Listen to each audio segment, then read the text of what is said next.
wabarakatuh. Puji syukur kehadirat Allah Subhanahu wa Ta'ala.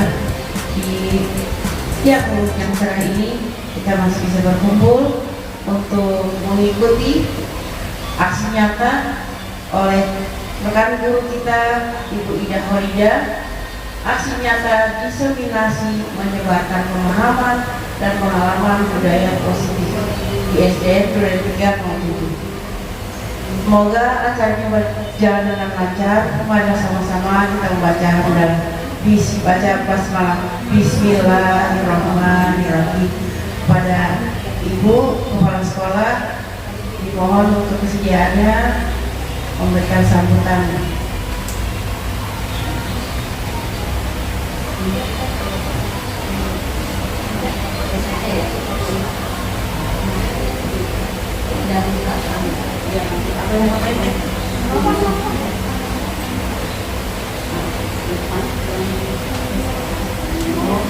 Bismillahirrahmanirrahim. Assalamualaikum warahmatullahi wabarakatuh.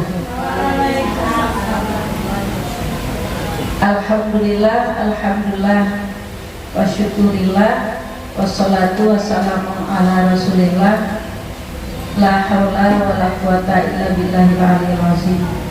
Yang saya hormati Bapak Ibu guru sekalian, wabil khusus hari ini Rahimul Hajat yang Bu Ida Khorida SPD, yang hari ini beliau ingin berbagi ilmunya dengan rekan-rekan sejawatnya. Puji dan syukur mari sama-sama kita panjatkan kehadirat Allah Subhanahu wa Ta'ala, Tuhan yang Maha Esa, di mana siang hari ini kita masih Allah berkahi kenikmatan kepada kita semuanya, nikmat iman Islam, nikmat ilmu yang barokah untuk kita semuanya. Selawat dan salam sama-sama kita persembahkan kepada Nabi kita Muhammad Sallallahu Alaihi Wasallam. Ibu-ibu sekalian yang saya hormati, hari ini sangat senang sekali saya berdiri di hadapan teman-teman sekalian. Tujuannya tak lain dan tak bukan adalah ingin meningkatkan kinerja kita sebagai guru. Dalam hal ini, hari ini Bu Ida sebagai calon guru penggerak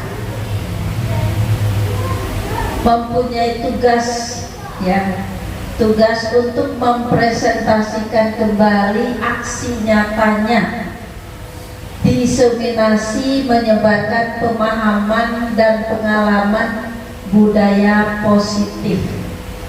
Jadi di mana di SDN Duren 3 07 di sekolah kita. Jadi kita sangat mengharapkan sekali, yang pertama ilmu dari Bu Ida, yang kedua pengalaman dari Bu Ida, yang ketiga berbagi apa yang telah Bu Ida dapatkan dari hasil proses pembelajaran Bu Ida mengikuti CGP, ya.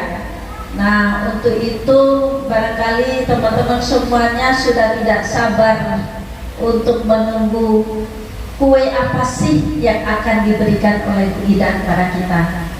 Karena terus terang kita memang haus dengan ilmu, apalagi saat ini pembelajaran kita yang berpusat kepada anak-anak didik kita tidak bisa kita lakukan lagi dengan cara-cara model pembelajaran seperti zaman dulu, model ceramah, tetapi banyak yang hanya sehingga teman-teman sejawatnya itu dapat diimbaskan, ya, ilmu yang telah beliau pelajari.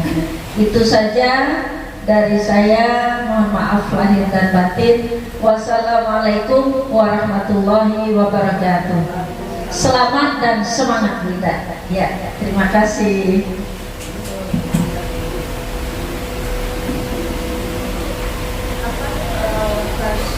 Untuk selanjutnya kita dengarkan bersama paparan dari teman kita Ibu Ida Khorida tentang aksi nyata diseminasi menyebarkan pemahaman dan pengalaman budaya positif.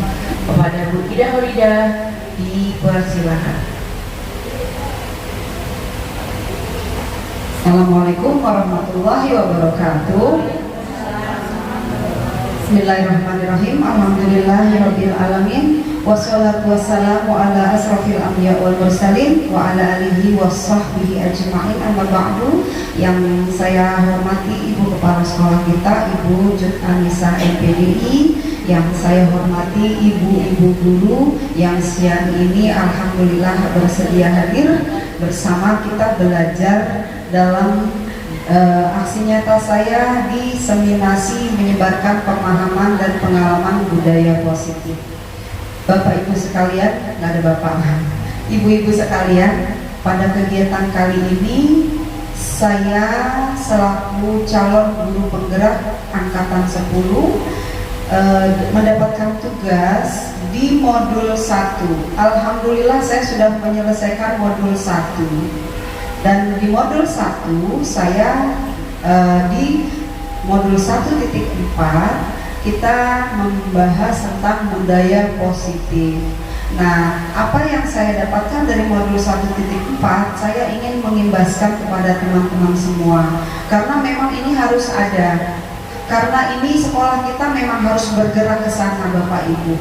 Seandainya saya tidak menyebarkan pemahaman ini kepada Bapak Ibu, kepada ibu-ibu sekalian, alangkah sekolah kita tertinggal jauh. Karena memang budaya positif ini, apa yang saya dapat dari modul 1.4 ini begitu sangat bagus sekali, ibu-ibu ya. Tidak ada, saya ini bukan berarti saya pintar ngomong di depan teman-teman, tidak, tapi saya hanya ingin menyampaikan apa yang sudah saya dapat dan semoga bermanfaat untuk kita semua. Selanjutnya saya langsung saja Bapak Ibu, Ibu-ibu, kita langsung aja ke halaman berikutnya supaya singkat. Calon guru penggerak angkatan 10 DKI Jakarta, salam guru penggerak. Nah, ini kita senyum dulu ya ibu-ibu. Yuk senyum 30 detik. Saya minta ibu-ibu cari teman berdua-berdua, lihat temannya, wajah temannya, senyum.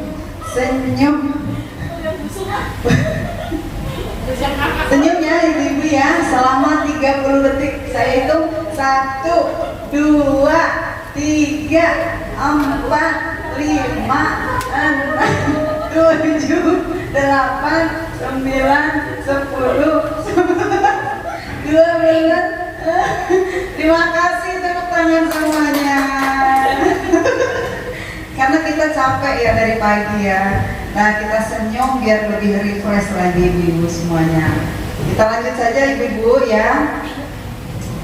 Ibu-ibu sekalian, kesepakatan forum di seminasi ini saya minta ibu-ibu tambahin kita kesepakatannya apa diskusi ini. Kalau saya, satu, menghargai siapapun yang ada di ruang ini. Yang kedua, menjadi pendengar yang baik. Kira-kira kusur masukannya apa nih kesepakatan di sini nih kita? Semoga ilmunya bermanfaat. Lebih ke ini apa? Ini kita nggak boleh apa? Nggak gitu atau Bu saya? Nggak boleh ngantuk. Mau izin ke toilet atau gimana? Fokus mendengarkan ya. Jangan dulu main HP ya. Oh iya, kesepakatan ya, jangan main HP. Kata ibu jangan main HP. Bumut, kesepakatannya apa nih?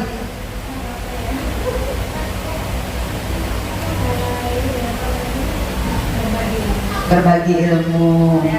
Bumar. Oh izin toilet boleh, boleh. Busum? Oh jangan tegang-tegang. Enggak, nggak boleh tegang ya ibu ya. Enggak loh, kita santai. Serius tapi santai ibu ya. Kita lanjut ya. Akan kita pelajari mengenai budaya positif. Seorang guru yang baik harus memiliki kemampuan dalam mewujudkan budaya positif di sekolah. Budaya positif tersebut dapat dijalankan dengan menerapkan konsep-konsep inti seperti, nah ibu-ibu kita akan belajar tentang satu, disiplin positif, yang kedua motivasi perilaku manusia, yang ketiga keyakinan sekolah atau kelas, yang keempat kebutuhan dasar manusia, kelima posisi kontrol restitusi. Tapi kayaknya keenam saya yakin ini nggak cukup waktunya, akan dilanjut ya. Nah, yang pertama disiplin positif. Ibu-ibu, sebelum saya memulai materi kita, melanjutkan, saya mau kasih pertanyaan pemantik dulu nih ke ibu-ibu semuanya. Kira-kira disiplin positif itu yang kayak gimana sih? Coba. Makna disiplin. Ya, makna disiplin adalah melakukan sesuatu tepat pada waktunya, ya, tidak memperlambat, tidak menunda pekerjaan. Kalau positif ya terutama hal-hal yang dapat yang baik gitu ya, yang bermanfaat, yaitu diutamakan dan digunakan waktu yang efektif mungkin untuk mengerjakan hal-hal yang baik, yang bermanfaat, baik untuk dirinya maupun untuk terutama untuk anak didik kita. Terima kasih. Baik, betul sekali Ibu, Ibu Cut ya. Nah, selanjutnya ada yang berpendapat lagi tentang disiplin, ibu-ibu, baik Bu Mar, Bu Sum, Bu Sur. Kira-kira apa disiplin positif yang terbayang di benaknya masing-masing? Silakan Bu Sum. Kasih. Disiplin positif artinya tidak mengganggu orang lain dan tidak mengganggu diri sendiri. Itu aja yang namanya disiplin positif. Tidak mengganggu orang lain dan tidak mengganggu diri sendiri, itu jawaban dari Bu Sum. Selanjutnya Bu Mengutamakan kewajiban. Ya betul juga ya, mengutamakan kewajiban. Semua jawabannya benar. Nah, sekarang kita lanjut. Disiplin positif adalah disiplin diri dapat membuat murid memahami dan menyadari berdasarkan motivasi internal, bukan akibat paksaan, pujian ataupun hukuman. Jadi kita akan menularkan disiplin ini ke murid kita. Bagaimana caranya sih murid kita ini disiplin tapi tumbuh dari internal, intrinsik dirinya sendiri. Nah, nanti ini kita akan mempelajarinya bareng-bareng supaya murid kita tuh sadar bahwa itu salah loh. Tapi bukan kita yang itu salah, enggak. Dia menyadari, oh iya saya salah. Itu nanti yang akan kita pelajari hari ini. Kemudian disiplin lebih ke arah disiplin diri yang dapat mengontrol diri dalam melakukan segala tindakan. Berarti tadi jawaban Bu Sum, jawaban Bu Cut, jawaban dari Bu Mut itu memang benar ya. Kita lanjut. Disiplin positif merupakan suatu cara penerapan disiplin yang mengajarkan anak bertanggung jawab dan menumbuhkan kesadaran diri berdasarkan nilai-nilai kebajikan. Ibu-ibu, kan kita tahu tuh nilai-nilai kebajikan ya. Apa kira-kira kebajikan? Coba kebajikan. Ibadah, lucu. Siapa lagi? Sosial, busur. Kebajikan, ucapan yang baik, betul. Tidak menyinggung perasaan orang lain, mengerjakan tugas juga kebajikan. Bumar, kebajikan yang anak-anak harus lakukan, berteman dengan baik. Bu Sela, berperilaku yang baik, semua itu merupakan kebajikan yang kita harapkan muncul dari dalam diri anak murid kita. Kemarin saya sudah pernah ngomong ya Bapak Ibu, bahwa kita diberikan sesuai dengan filosofi Ki Hajar Dewantara bahwa kita harus berpihak kepada murid ya. Saya sudah sampaikan pada kemarin visi misi ya. Nah, selanjutnya kita lihat 6 karakter dalam profil pelajar Pancasila. Bapak Ibu tadi kan ada yang jawab berteman, disiplin, kemudian berbuat baik, sekian banyak kebajikan yang harus kita tanamkan ke anak-anak kita. Kalau kita pakai semuanya akan lebih banyak sekali ya, akan menjadi universal dan menjadi global, sehingga nanti kita bingung. Oleh karena itu, dalam kegiatan ini kita akan mengerucutkan nilai-nilai kebajikan tersebut ke dalam sesuai dengan kurikulum Merdeka 6 karakter profil pelajar Pancasila. Yang tadi disebutin sama ibu-ibu sekalian kan ada semua di sini, ya. Beriman dan bertakwa, kemudian mandiri, berkebinekaan global, kreatif, bernalar kritis. Nah, ini kan semua nilai-nilai yang memang akan kita berikan ke anak-anak pada rapor kita. Kita harus menilai anak-anak ini secara spesifik ya. Kalau tadi semuanya nyebutin kan begitu alangkah banyaknya, gak ada batasannya ya. Nah, batasannya adalah ini: beriman dan bertakwa, mandiri, berkebinekaan global, kreatif, bernalar kritis. Kira-kira kalau beriman dan bertakwa, kita sekolah kita sudah kan ibu-ibu ya? Udah. Kemudian mandiri. Misalnya kalau mandiri apa nih? Diterapkan di sekolah tanpa bertanya kedepannya, misalnya nyontek, berarti kan dia melakukannya sendiri dia. ya, betul Bu Cut. Kemudian berkebinekaan global nih ibu-ibu, Nggak membeda-bedakan suku, tidak membeda-bedakan suku, ras, mau hitam, mau putih, mau dari suku manapun, kita tidak boleh. Kita harus saling menghargai. Nah, ini juga harus kita terapkan nih ibu-ibu ke anak-anak didik kita ya. Nah, kemudian kreatif ya, kreatif dan bernalar kritis ya. Bapak Ibu, ibu-ibu, kita lanjut. Itu semua anak-anak harus kita terapkan sehingga mereka menyadarinya dalam diri sendiri. Nah, apa sih yang mau kita tuangkan dari keseluruhan itu?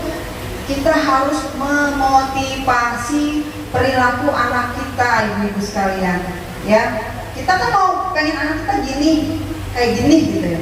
Tapi kita harus memotivasinya. Memotivasinya kita lihat dulu di sini ada motivasi perilaku manusia. Pertanyaan saya nih, Bu Sela misalnya datang ke sekolahan pagi-pagi ya, aku berangkat sekolah gitu. Yang ada di benaknya Bu Sela apa? Nanti aku kalau kesiangan dihukum sama bucut atau apa? Coba Bu Sela, kenapa Bu Sela mau datang pagi-pagi ke sekolah? Mungkin karena memang tanggung jawab pekerjaan salah satunya, terus tanggung jawab terhadap siswa juga, terus apa lagi ya? Ya udah, itu aja beda. sadar diri ya. Oh iya. Ada lagi yang mau berpendapat kenapa sih kok datangnya pagi-pagi gitu? Busung kenapa datang pagi-pagi ke sekolah? Satu, karena saya nggak mau di absen itu dikatakan terlambat sekian menit. Yang kedua, anak-anak harus ada yang mengawasi di saat mereka datang, jangan sampai mereka berlari keluar sehingga membahayakan dirinya gitu, atau bermainnya terlalu membahayakan orang lain, jadi yang disalahin gurunya nanti gitu. Itu jawaban dari Bu Sum. Ada lagi Bu Sur? Cepat ya, lebih cepat. Pengen disiplin aja. Terus seperti yang Bu Sum bilang, kalau kita ada guru di sekolah itu saat menyambut siswa datang itu mereka nggak senang. Jadi kita tuh membuat siswa itu bahagia bahwa dia di sekolah itu dapat diperlakukannya dengan bahagia, dia menerima perhatian dari kita, ya itu termotivasi untuk semangat belajarnya. Bagus. Ada lagi nggak? Kenapa datang pagi? Ibu boleh. Yang pertama, kenapa kita itu harus datang pagi? Kita kan sebagai guru itu panutan, contoh dari anak-anak kita gitu kan. Nah, karena kita merasa bahwa kita itu contoh dari anak-anak kita, berarti supaya anak-anak bisa mencontoh kita, berarti kita harus datang lebih pagi gitu. Nanti yang anak-anak itu pasti akan pelan-pelan mereka akan mencontohi gurunya. Yang kedua, kita ke atasnya, motivasinya itu karena kita itu adalah amanah, ya kan, amanah kedinasan gitu ya. Jadi amanah yang diberikan kepada kita, ya sehingga kita itu harus melakukan tugas kita dengan penuh dengan kewajiban, sama seperti Bu Mut bilang tadi ya kan, karena kewajiban kita itu kepada negara untuk mencerdaskan anak-anak bangsa, untuk memberikan rasa atau kepedulian kita terhadap anak-anak didik kita, sehingga kita itu perilaku baik kita harus kita motivasikan kepada anak-anak. Apalagi di awal waktu, di pagi hari, kita itu menyambut anak-anak didik kita dengan senyum kita, dengan keramahan kita, dengan berjabat tangan dengan anak-anak, menyampaikan salam kepada anak-anak, sehingga dengan perilaku yang kita lakukan setiap hari itu akan dapat termotivasi kepada anak-anak diri kita untuk melakukan hal yang sama. Mereka melakukan hal yang sama seperti kita melakukan. Itu saja barangkali. Baik, semua jawaban ibu-ibu itu tepat semua ya. Tapi kita lihat lagi nih. Itu semua kan motivasi ya, motivasi yang timbul dari dalam diri, baik dalam diri kita sebagai pengajar maupun nanti motivasi yang timbul dari anak-anak kita. Nah, kita lihat ibu-ibu sekalian, motivasi perilaku manusia dalam yang sudah saya pelajari kemarin di modul 1.4 itu ada 3. Yang pertama, menjalankan disiplin itu hanya untuk menghindari ketidaknyamanan atau hukuman. Ya, ini levelnya level yang paling bawah. Ya, dia nggak mau telat hanya karena untuk menghindari ketidaknyamanan. Nanti dihukum. Kalau anak kita cuma mempunyai kepercayaan diri kayak gini, nggak bagus ibu-ibu. Ya, jadi jangan karena kita hanya ingin menghindari. Nanti aku nggak enak. Bukan karena dari diri sendiri. Ini kita harus sebisa mungkin kita harus menghilangkan dari sikap ini, terutama kita ya sebagai pendidik ya. Nggak mau datang, nanti dihukum, nanti Kemudian yang kedua, untuk mendapatkan atau penghargaan dari orang lain. Datang pagi-pagi, nanti bucut kasih piagamnya bagus, nilai aku gitu. Anak juga datang pagi-pagi, nanti dapat permen dari Bu Ida. Berarti kan kedatangan anak kita tuh bukan karena emang dari dalam dirinya mau datang pagi, tapi ada yang diinginkan. Itu sebisa mungkin kita jangan seperti itu. Nah, kemudian untuk menjadi orang yang mereka inginkan. Jadi dia dari dalam dirinya sendiri ingin dan menghargai diri sendiri, ya, dengan nilai-nilai yang mereka percaya. Jadi muncul secara intrinsik dari dalam diri sendiri, mau disiplin, bukan takut dihukum, bukan biar dapat penghargaan. Kan kalau aku datang pagi terus kan orang akan menghargai aku. Ya itu sebaiknya dihindari hal seperti itu. Anak-anak harus kita tanamkan sebisa mungkin dari dalam diri anak-anak sendiri kesadaran, ya, kesadaran dan menjadi keinginan mereka sendiri, dan dia menghargai dirinya sendiri itu melakukan itu, ya. Jadi dia sadar, oh ini saya akan lebih berharga kalau saya seperti ini. Ibu ya, jadi 3 motivasi perilaku manusia. Ayo bareng-bareng. 1, untuk menghindari ketidaknyamanan atau hukuman. Nanti saya tanya nih kalau udah selesai. Kedua, untuk mendapatkan untuk mendapatkan penghargaan dari orang lain. 3, untuk orang yang mereka inginkan dan menghargai diri sendiri dengan nilai yang mereka percaya. Sampai sini ibu-ibu paham? Ayo kita lanjut ya. Keyakinan sekolah atau kelas. Nah ini nih yang mau saya tularin ke ibu-ibu semua. Ibu-ibu, kita kan dulu pernah dengar nggak yang namanya kesepakatan? Nah ini program CGP nih ibu-ibu, jangan sampai Duren 307 ketinggalan dari sekolah lain ya. Nah kita nanti akan membentuk satu program sekolah. Ibu kemarin saya waktu elaborasi pemahaman, jadi keyakinan sekolah namanya. Nanti di awal tahun ajaran baru kita rapatinnya bareng-bareng ya, kita bikin program ini. Nah saya akan menghubungi beberapa wali kelas saya kelas 2 sampai 6. Nanti kita bareng-bareng menyusun keyakinan kelas kita masing-masing. Kemudian sekolah juga harus membuat keyakinan sekolah, ya istilahnya keyakinan. Apa sih keyakinan sekolah atau keyakinan kelas? Ya kayak tadi waktu pertama saya masuk, ibu-ibu kita kira-kira kesepakatan kita apa nih? Nah, kita membuat perjanjian dulu, kesepakatan bareng-bareng. Nah, kita menyebutnya keyakinan. Jadi keyakinan apa yang kamu yakini? Itu kan muncul langsung dari intuisi si anak, ya. Makanya kita menyebutnya keyakinan kelas. Kalau kelas kita ya, sekolah, keyakinan sekolah. Nah, nilai-nilai budi pekerti ini, ibu-ibu, harus kita buat bersama menjadi satu program. Kenapa? Supaya kita nanti nggak lagi-lagi nanganin sampai ya yang namanya nanganin anak berantem, pembulian dan sebagainya. Nah, kita harus awali dengan program ini. Kita lanjut dulu ya. Keyakinan sekolah, guru berperan dalam mewujudkan terbentuknya keyakinan sekolah atau kelas dengan adanya kesepakatan antara guru dan murid.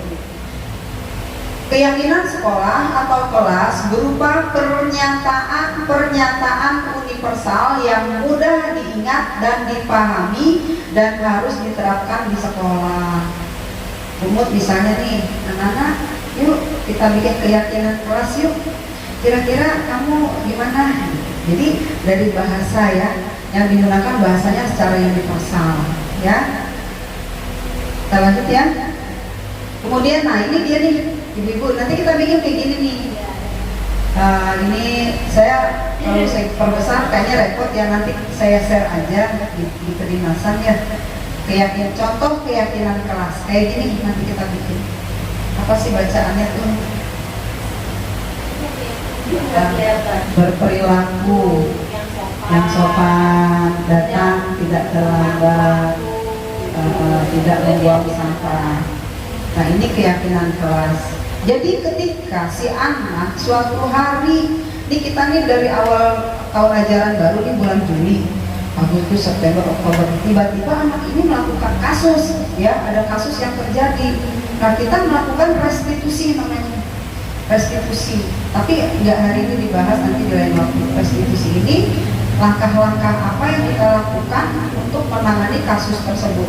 Kalau kita tidak punya dasar keyakinan kelas, nggak bisa.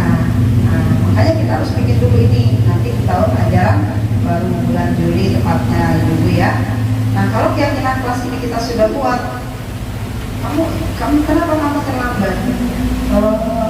Ibu saya mau kursi lama dan sebagainya. Nah itu kan tidak dengan keyakinan kelas yang kita buat saat ini. Kan itu dasar hukum kita. Modal kita ice breaking. Ice breakingnya ngapain nih? Nyanyi aja ya nyanyi. pelajar Pancasila, beriman dan bertakwa pada Tuhan. Oh, azan ya? Oh, maaf. Azan dulu sebentar.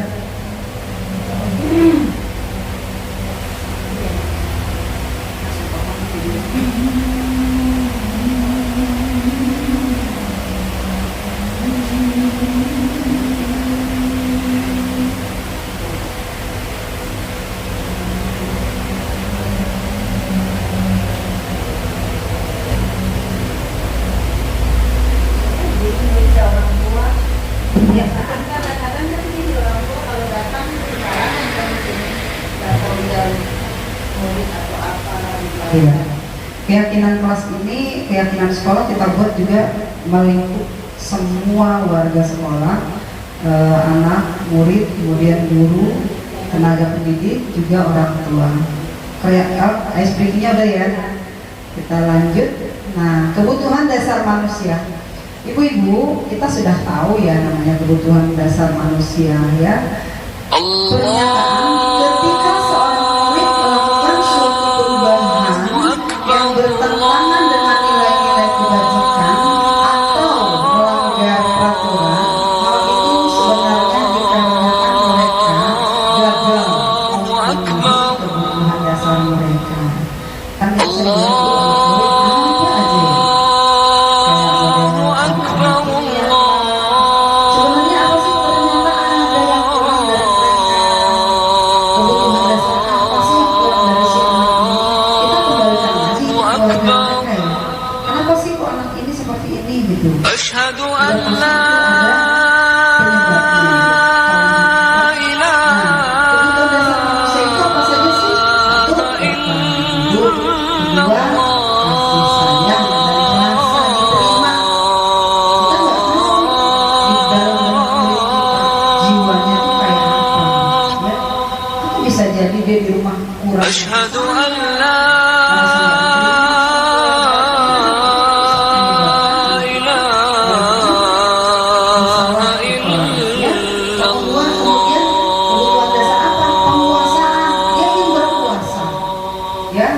dari kebutuhan dasar أشهد itu ada yang membawa ke sekolah. أن Bawahnya pengen nguasain aja. محمد رسول Misalkan nih temennya di sini kemudian bebas, dia pengen bebas sekali kemana aja, ya itu kebutuhan dasar manusia memang kayak gitu. Kemudian أشهد ya pengen kemana aja, ya. Nah kita kupas lagi. محمد Ini ada رسول Bimo seorang anak TKB selalu beberapa hari keluar kelas menuju jalan raya di depan sekolahnya yang ramai dengan kendaraan. حي على Ini kadang الصلاة membuat guru, Bu Ani, bingung dan seringkali lari mengejarnya. Ada beberapa kemungkinan jawaban yang diberikan Bunda. Nah, kita identifikasi. Identifikasi kebutuhan yang ingin penuhi Bimo apa sih? Ibu kejar aku karena aku حي على الصلاة berarti apa tuh? Motivasi yang ada di dalam Bimo. Nah, dia cari perhatian akhirnya melakukan suatu kesalahan. Kemudian aku hebat karena bisa kejar aku apa tuh? Nah, kebutuhan dari dalam diri حي kita yang على kurang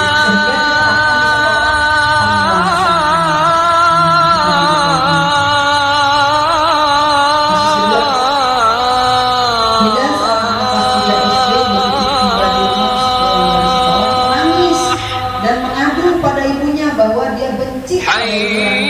حي على Menurut Anda, kebutuhan apa yang berusaha dipenuhi oleh Anda? Bisa jawabannya seperti ini.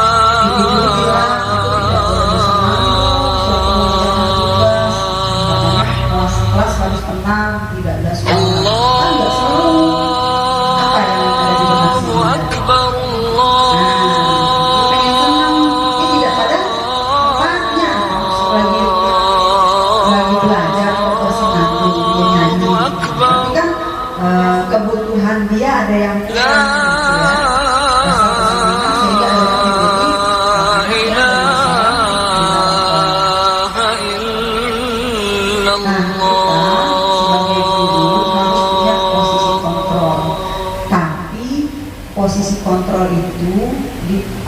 disebutkan menjadi 5 nih oleh Diane Gosen dalam bukunya Restitution, Restruktur School Discipline, mengemukakan bahwa guru perlu meninjau kembali kita tuh ada di posisi yang mana nih kira-kira. Saya aja pas belajar baru sadar, oh ternyata saya sebagai guru di posisi yang ini gitu.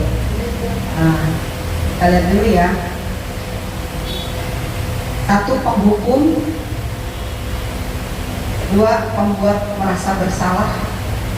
3, kita berperilaku seperti teman dengan murid kita.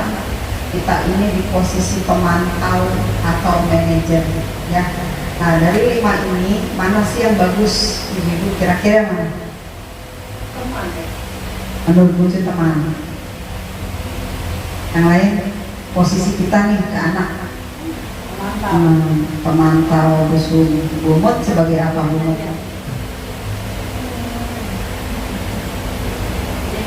Sebagai guru kita manajer. Kalau Bu Sela? Oke. Oke, kita lihat ya. Penghukum. Seorang penghukum bisa menggunakan hukuman fisik maupun verbal. Orang-orang yang menjalankan posisi penghukum senantiasa mengatakan bahwa sekolah memerlukan sistem atau alat yang lebih menekan murid-murid lebih dalam lagi. Guru-guru yang menerangkan posisi penghukum akan berkata, patuhi aturan saya, atau awas, kamu selalu saja salah, selalu pasti selalu yang terakhir selesai. Guru seperti ini senantiasa percaya hanya ada satu cara agar pembelajaran bisa berhasil, yaitu ya cara dia. Ini penghukum. Nah, kita lihat lagi, pembuat merasa bersalah. Pada posisi ini biasanya guru akan bersuara lebih lembut. Pembuat rasa bersalah akan menggunakan keheningan yang membuat orang lain merasa tidak nyaman, bersalah atau rendah diri. Kata-kata yang keluar dengan lembut akan seperti, Ibu sangat kecewa sekali dengan kamu. Berapa kali Bapak harus memberitahu kamu ya? Gimana coba kalau orang tua kamu tahu kamu berbuat begini?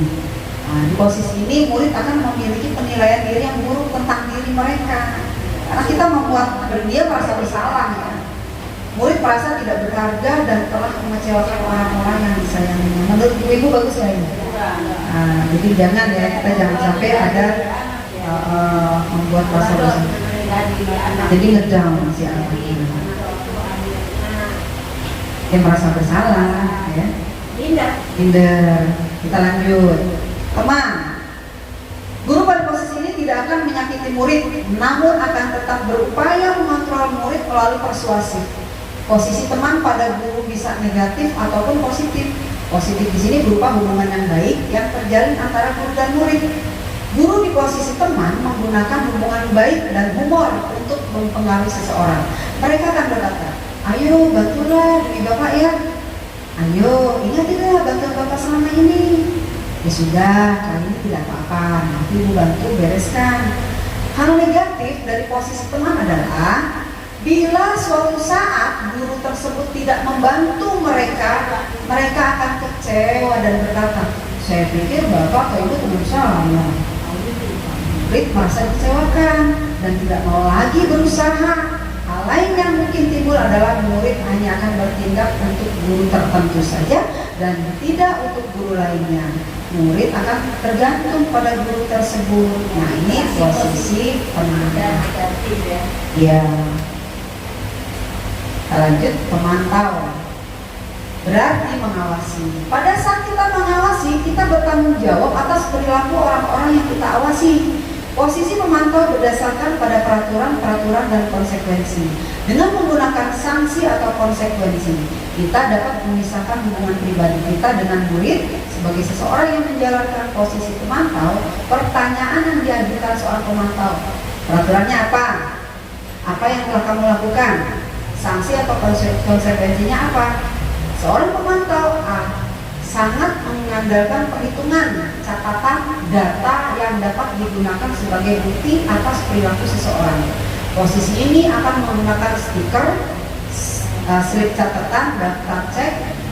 Posisi pemantau sendiri berawal dari teori stimulus respon yang menunjukkan tanggung jawab guru dalam mengontrol murid.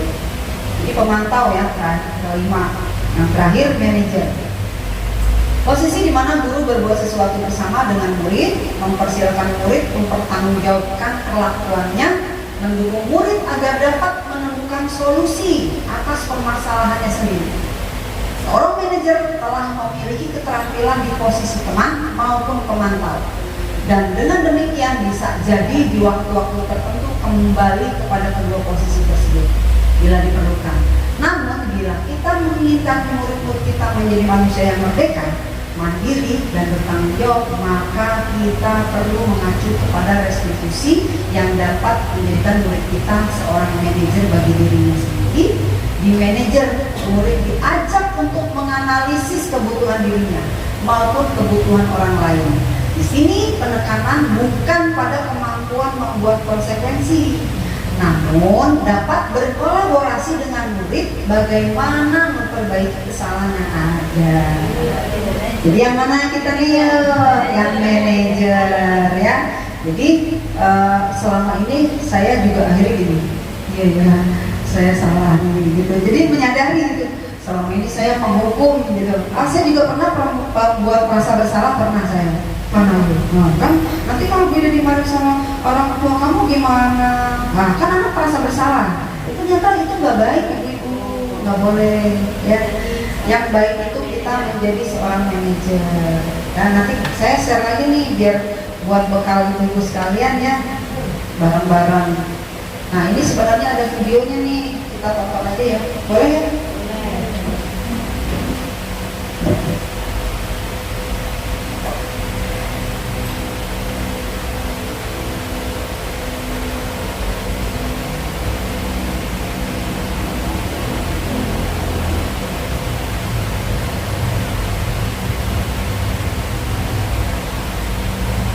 Guru hebat dalam penerapan disiplin positif restitusi.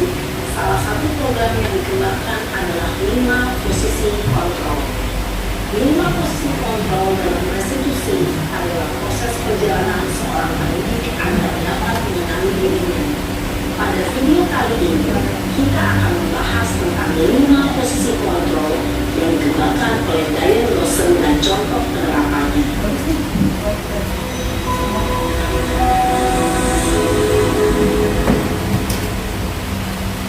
5 posisi kontrol itu adalah 1. Posisi penghukum. 2. Posisi pembuat merasa bersalah. 3. Posisi teman. 4. Posisi pemantau atau monitor. Dan 5. Posisi manajer. Untuk lebih memahami kelima posisi tersebut, mari kita saksikan kasus Naren yang terlambat hadir 20 menit di sekolah dan melihat bagaimana kelima posisi kontrol dalam menghadapi masalah tersebut.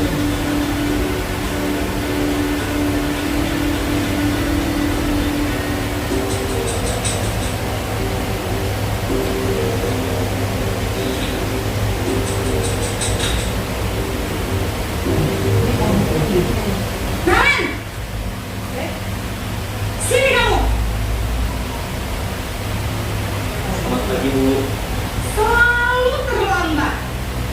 Kamu deh, pasti terlambat. Maaf, Bu.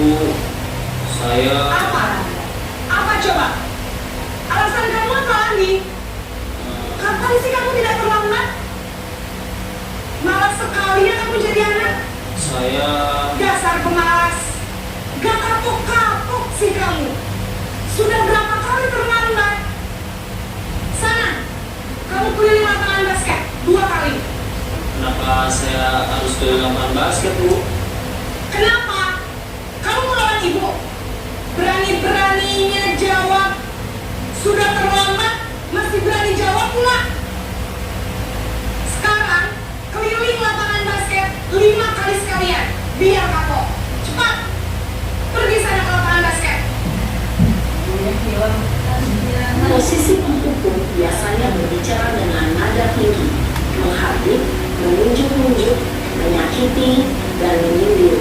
Hukuman bisa berupa fisik maupun psikis. Ibu dan bapak guru hebat.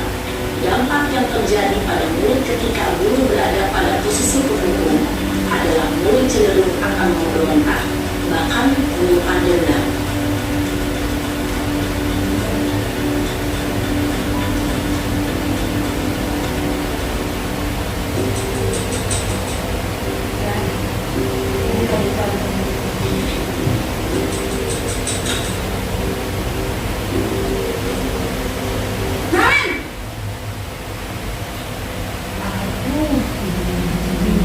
Selamat pagi Bu. Naren, kamu kenapa terlambat lagi, nak? Ya Tuhan, Naren, kamu senang ya bikin ibu susah ya? Kalau kamu terlambat lagi, nanti ibu yang ditegur bapak kepala sekolah, nak. Disangka ibu tidak bisa membina kamu. Duh, gimana ini? Maaf Bu. Duh, Gusti Naren, kamu suka ya kalau ibu tegur bapak kepala sekolah? Terus, sekarang ibu harus tulis apa yang di buku absen? Ini kamu sudah sering terlambat loh. Ibu harus apa coba? Maaf Bu. Maaf sekali. Ya sudah, lain kali jangan bikin ibu susah lagi ya nak ya. Ibu tidak akan kuat lagi kalau kamu begini terus. Bisa jantungan kalau ibu tegur bapak kepala sekolah. Sana cepat kelas. Maaf ya Bu. Maaf sekali. Posisi pembuat rasa bersalah berbicara dengan nada tenang, cenderung lembut. Namun kata-kata yang diutarakan membuat murid merasa menjadi orang yang gagal, memandang buruk dirinya sendiri, merasa tidak berharga, dan tidak sanggup membahagiakan orang lain. Ketika guru mengambil posisi pembuat rasa bersalah, murid akan menganggap dirinya yang bersalah dan ia akan menyimpan emosi negatif tersebut di dalam dirinya.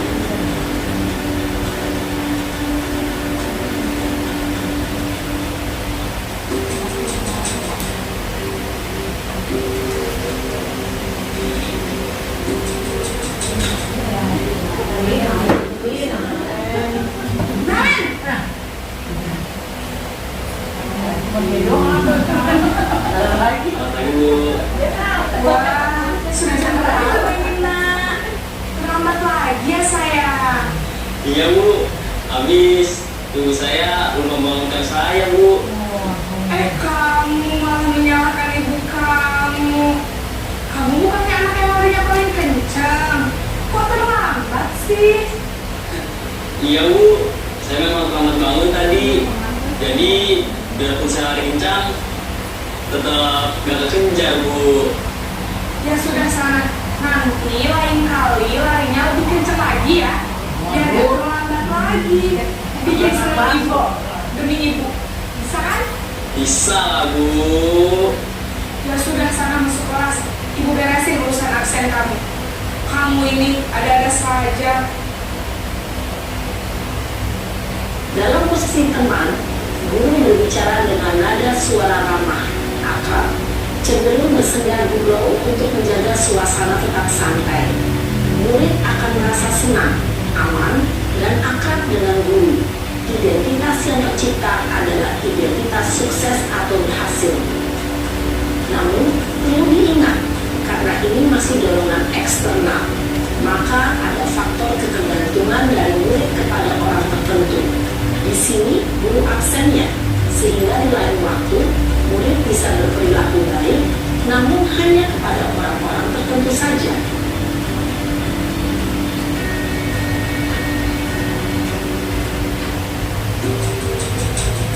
Dia lagi.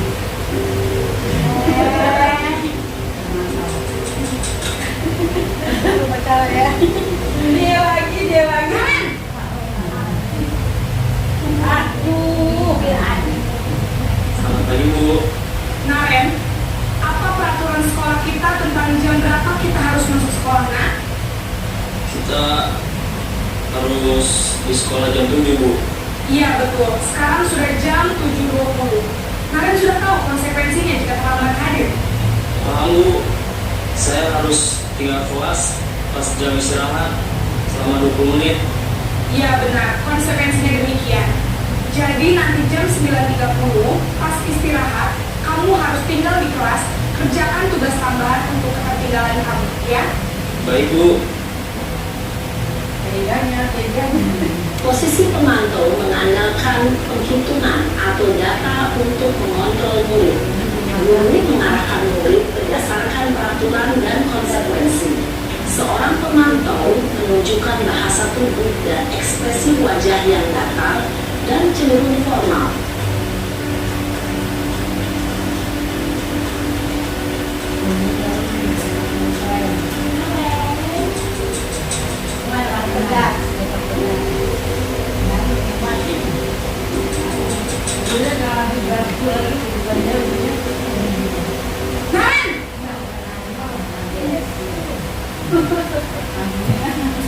Selamat pagi Bu.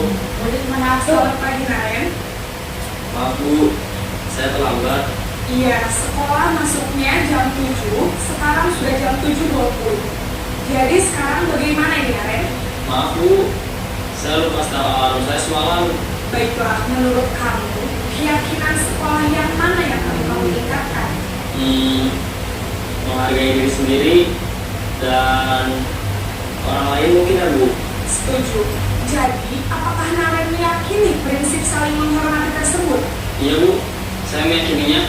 Apakah Naren bersedia memperbaiki masalah keterlambatan ini? Bersedia Bu. Bagaimana kamu akan memperbaiki masalah keterlambatan ini?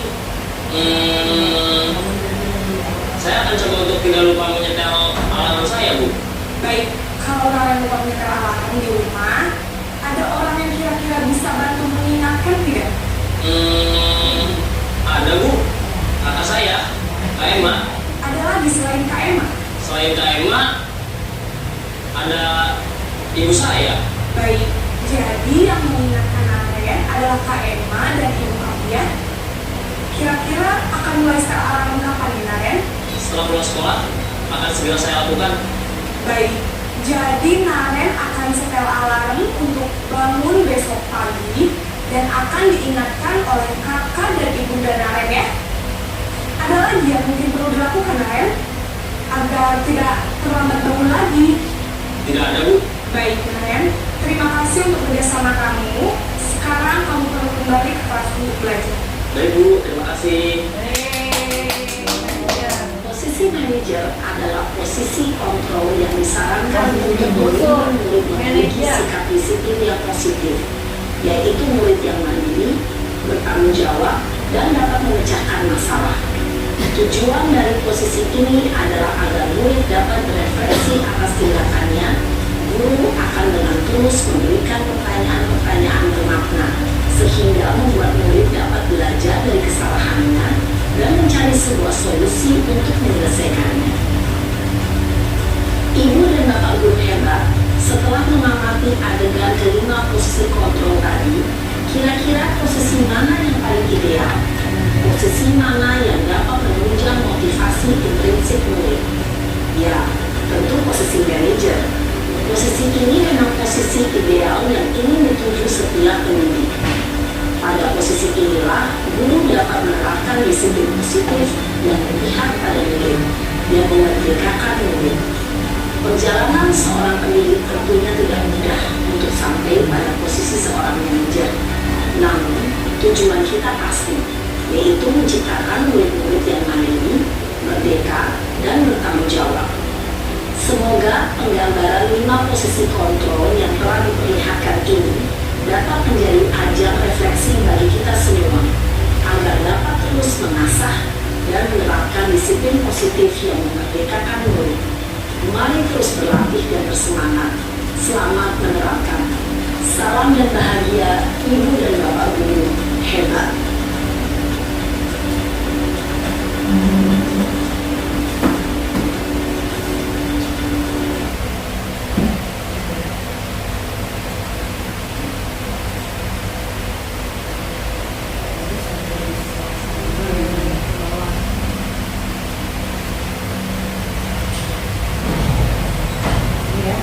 Ibu-ibu, ternyata ya selama ini kita baru menyadari bahwa kita sebagai pendidik harus mempunyai posisi kontrol yang tepat agar kita dapat menjadikan anak didik kita sebagai anak didik yang merasa merdeka dengan dirinya, yang akhirnya nanti muncul kesadaran secara intrinsik, bukan ekstrinsik, bukan secara orang mau dapat hadiah, biar dapat penghargaan.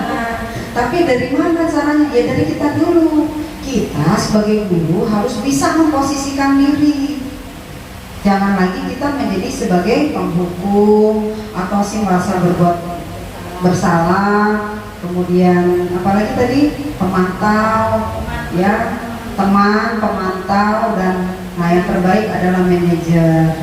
Nah yang kemarin saya share itu belum saya share, ya nanti ya kita lanjut lagi. Terima kasih, salam dan bahagia. Tapi sebelumnya ya saya mau tanya kepada ibu-ibu sekalian, dari awal yang tadi saya menjelaskan, pertama apa tadi? Disiplin positif. Apa aja disiplin positif tadi? Disiplin positif, terus disiplin positif itu kan sesuatu yang muncul secara intrinsik dari dalam si anak, ya ibu-ibu ya. Jadi kita belajar di situ. Pertama tadi disiplin positif. Kemudian saya juga membahas tentang apa tadi? Motivasi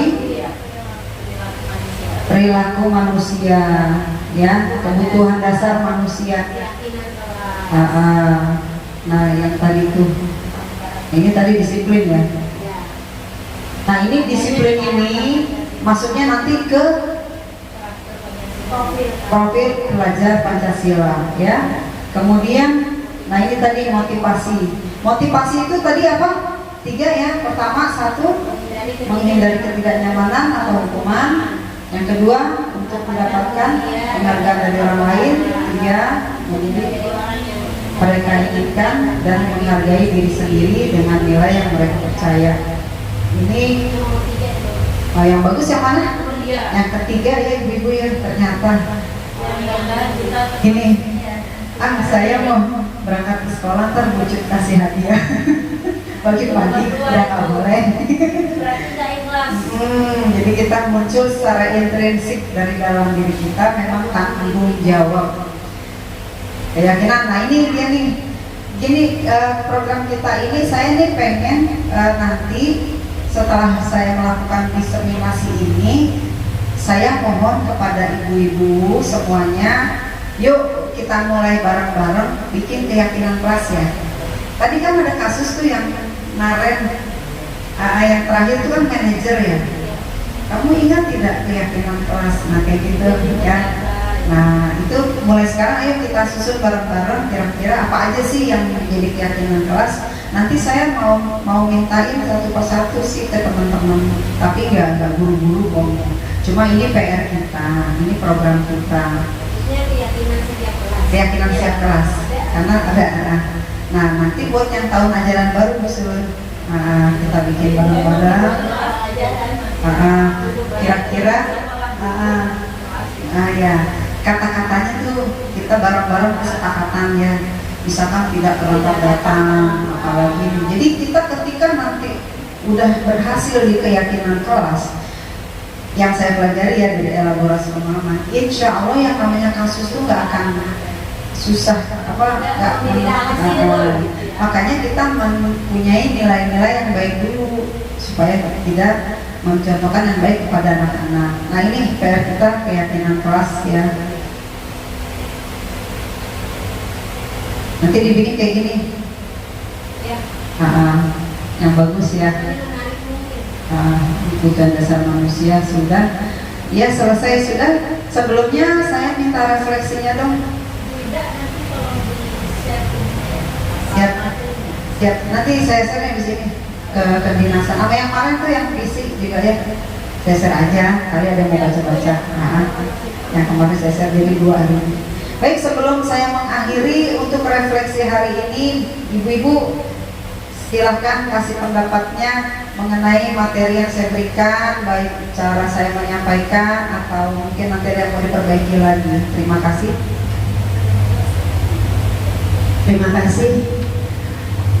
Terima kasih Bu Ida Alhamdulillah materinya bagus. Bu Ida memberikannya pengarahannya kepada kami yang mungkin ya banyak dari kami yang tidak tahu materinya akhirnya jadi tahu. Semoga materi-materi yang Bu Ida berikan ini bermanfaat untuk kita semua dan bisa kita terapkan di sekolah tercinta kita ini dan membuat siswa-siswa di sekolah ini untuk selalu rindu datang ke sekolah, terutama tadi ya keyakinan kelas. Insya Allah kalau kelas 6 itu udah selalu buat tiap tahunnya di awal tahun ajaran. Jadi memang harusnya dibuat seperti itu, nanti jadi keyakinan sekolah. Ya, terima kasih, semangat terus Bu Ida, terus berkarya, berkolaborasi dan berbagi ilmu dengan kami teman sejauh. Terima kasih, sukses selalu. Assalamualaikum warahmatullahi wabarakatuh.